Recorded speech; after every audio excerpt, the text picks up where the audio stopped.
if do it at your own risk was ever a statement, oh my God, let's go ahead and get into it. You heard what Shaq said. Shaq said, they asked Shaq, should a man open up to a woman? Shaq said no. He said, Shaq is absolutely correct. And I'm sorry, I know this might trigger some people, but look, seriously, he's absolutely correct. You do not want to open up, share your vulnerabilities with women, especially women that you're interested in. If you do it, then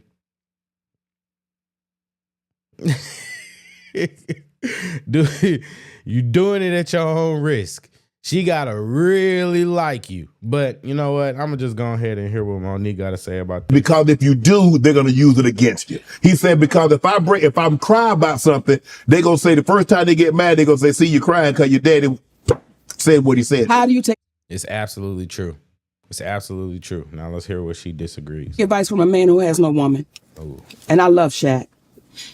But how do you take advice from my brother that has no one? Okay.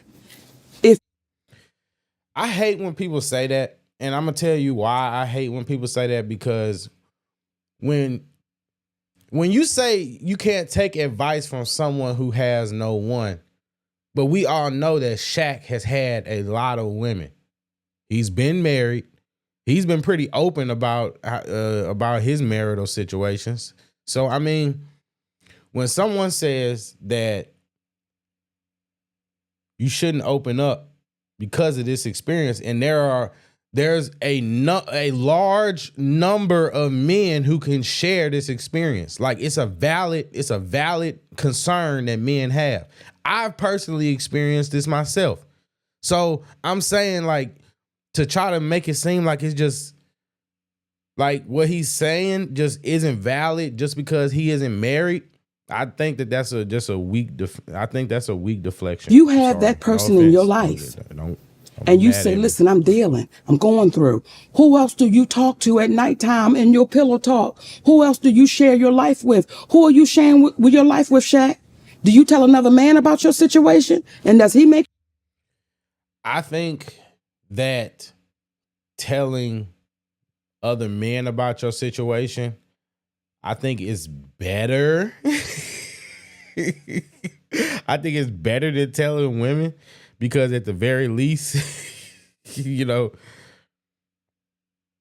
there are better ways to deal with it than you could deal with it when women tell you. And usually when you telling a woman, that's you opening up and getting vulnerable with her in a way. And so, yeah, I don't know. It's just a weak argument, because, like, what do you mean? Why are you making it sound like that? Like, you know what I mean? Like, what are you insinuating? You feel better? Like, who do you share your life with? So I don't agree with that at all. And I love my brother, but I don't agree with that. I think that makes the... So basically what she's saying is, she's saying, who are you supposed to go to if you can't go to your woman? Who are you supposed to find comfort in when you going through something? Are you finding comfort in another man? How is another man making you feel better? That's my job.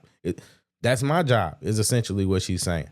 And to a certain extent, in an ideal world, in an ideal perfect scenario, yes, she's right. She's absolutely right. You should be able to go to your partner, your significant other, your wife specifically,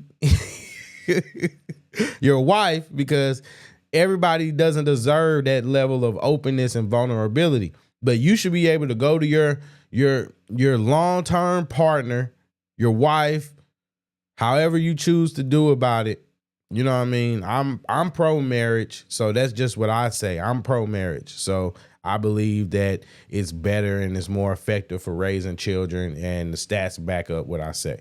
So let's just leave that where it is. But I think that it's incredibly interesting that, you know, it almost seems like she's trying to shame men for not feeling comfortable being open with women. And I think that's just not right. Vision. Because if I got to call my girl Then she said it's creating division. But and I talked to my husband. Right. When I heard Oprah say, and these are her words, not mine. She said, when I be stressed out and I be going through it after the show, I will come home and Gail could calm me down and put me to sleep. What you say? Well, what? What's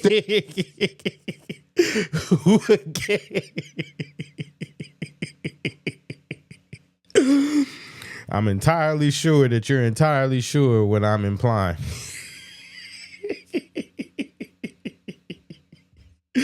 Okay, then you said it. I'm going. Nope. Oh, I'm gonna get Oprah on here. I'm gonna get Oprah on the show. But those are her words. So I believe.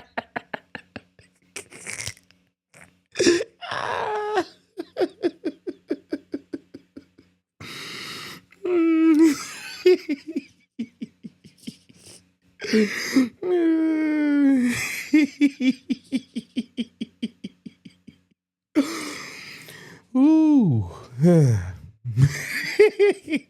I think we all can imagine what that statement means. Nice way to move it along. Like you said, Shay, you got to get Oprah on the show. But I think that this is, like I said, I think that was a funny example, because like it goes into what I was saying, basically, like, what are you implying when you say that you can go to him? Because most of the time, contrary to popular belief, every man is not on the DL, and every man does not secretly want to have homosexual relationships with their friends, and doesn't engage in secret homosexual relationships when they smoke weed and hang out with their friends. Contrary to popular belief, okay? There are genuinely straight guys that find comfort in other men because they feel like that the men can relate to them on a level, and they can talk to them without it being thrown in their face. Because the truth of the matter is, there are women, and a large majority of women,